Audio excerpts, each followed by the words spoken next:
Once upon a time, in a lush green forest, there lived a lively monkey named Mango. Mango had made his home in a tall, sturdy mango tree that stood right next to a long, serene pond. The pond was home to many creatures, but among them was a friendly and kind-hearted crocodile named Crocky. Mango and Crocky were the best of friends. Every day, they would chat, laugh, and play together.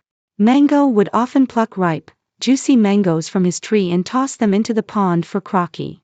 Crocky loved the sweet fruit, would eagerly wait for Mango to drop more treats. They spent countless hours talking about the forest, sharing stories, and enjoying each other's company.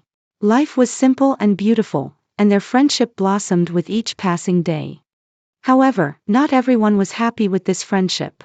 Crocky's wife, Mrs. Croc, had always been suspicious of Mango. She didn't like how close her husband was to the monkey. With her cunning eyes always watching, she often thought to herself, why does Crocky waste his time with that silly monkey? One day, as the sun began to set and painted the sky in shades of orange and pink, Mrs. Croc approached Crocky with a sly smile. "Crocky," she purred, "our first wedding anniversary is coming up. I want a special gift this time, something unlike anything I've ever had." Crocky, being the loving husband he was, smiled and asked, "What do you want, my dear?" Mrs. Croc's eyes gleamed with mischief. "I want to eat Mango's heart." Crocky's smile disappeared. "What? Mango is my best friend. I can't do that," he exclaimed, shocked and horrified at her request. But Mrs. Croc was determined. "Oh, come on," she coaxed. "Think about it. He's always eating those sweet mangoes. His heart must be just as sweet. Don't you want to give me the perfect anniversary gift?" Crocky shook his head. "No, I can't betray Mango. He's been nothing but kind to us." Mrs. Croc's face darkened. "If you don't do this, we'll never have enough food. You care more about that silly monkey than your own family?" she hissed, playing on his fears. Crocky's heart was torn. He loved his friend, but he also loved his family. After a long, sleepless night, Crocky finally gave in to his wife's demands. Guilt weighed heavily on his heart, but he convinced himself it was the only way to keep his family happy. The next day, Crocky swam to the edge of the pond and called out to Mango. "Hey, Mango, guess what? Tomorrow is mine and Mrs. Croc's first wedding anniversary. We're having a big celebration, and you're invited." Mango's eyes sparkled with excitement. "Wow!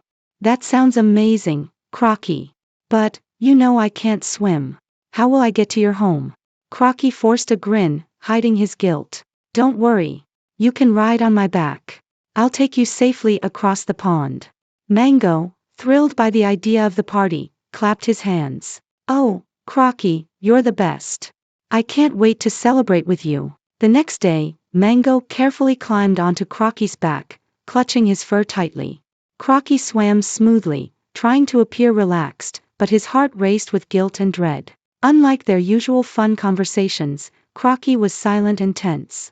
Mango, being sharp and observant, noticed something unusual.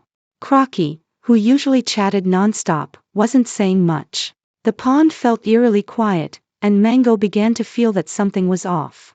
After a while, he decided to break the silence. "So, Crocky, what kind of feast is your wife preparing for the celebration?" he asked cheerfully. Crocky hesitated, then replied, "Oh, lots of things. But, you're the main dish for the feast." Mango's ears perked up instantly. "Me? What do you mean I'm the main dish?" he asked, trying to sound calm while his mind raced. Realizing he had slipped, Crocky sighed and confessed, "My wife, she wants to eat your heart as an anniversary gift. I didn't want to do this, but she insisted, and I gave in." "I'm sorry, Mango." Mango, though shocked, quickly composed himself. He knew he had to think fast to save his life. "Oh, Crocky, I understand. I really do," he said with a calm smile. "But, my dear friend, there's one little problem." Crocky blinked, confused. "What problem?" Mango chuckled. "I left my heart back in the mango tree. You see, when I play and jump around, I keep my heart safe in the tree so it doesn't get hurt. But don't worry, I'll get it for you." Just take me back to the edge of the pond, and I'll bring it right down for you and your wife. Crocky, being simple-hearted despite his large size, believed Mango's clever lie. Oh, okay. Let's go back and get it, then. As soon as they reached the edge of the pond, Mango leapt off Crocky's back and swiftly climbed up his mango tree. From the safety of his sturdy branch, he looked down at Crocky and shouted, "You foolish crocodile. How can anyone stay alive without a heart? You plan to betray me, your best friend. I gave you sweet mangoes, and in return, you tried to trick me. What kind of friend are you?" Crocky's heart sank. He realized how badly he had hurt Mango and felt ashamed of his actions. "Mango, I'm sorry. I didn't want to do it. It was my wife who forced me," he tried to explain.